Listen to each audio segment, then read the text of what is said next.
do changes in interest rates affect you and your money? You should know because it does affect you.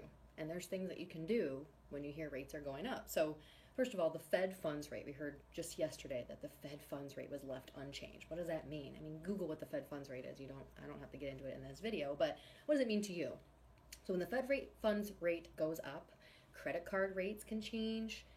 Most certainly your equity line of credit rates will change, both business and home equity line of credit. And not necessarily bank deposit accounts. Bank deposit accounts, contrary to what most people believe, the rates really only go up when the bank needs deposits. The bank has federal requirements of how much cash they need to keep. So when they're trying to raise deposits, maybe they're trying to meet a cash requirement, or maybe they need to lend out more money. That's really what makes the bank money, is loans and credit cards and fees.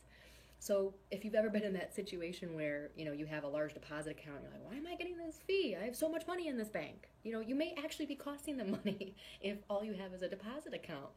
So the Fed funds rate going up, again, watch your credit card rates. You may want to lower your balances on your credit cards if you can. Or, I always recommend paying it off in full every month, but that's something you really want to focus on if you hear rates are going up.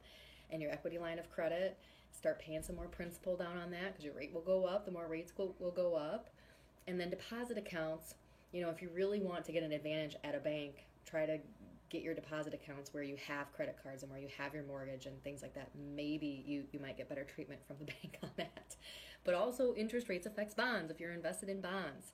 So if you have a 4% bond and the general level of interest rates is creeping up, the closer and closer it gets to that 4%, your 4% isn't looking so good anymore. It looked great when it was 1%, and now it might be 2, 3, 4%. Your 4% price, the price of your bond, the value of your bond goes down. So anybody invested in bonds or total return funds or treasury bonds, treasury notes, municipal bonds, these will all be affected by rates going up. So it might be time to reallocate your portfolio out of longer term bonds when we're in a rising interest rate environment. Ask your financial advisor about that, but it will affect your investments in the bond market as well. So when you hear the Fed funds rate going up, don't just think it's a fancy term. That affects you, and figure out how to be strategic around it.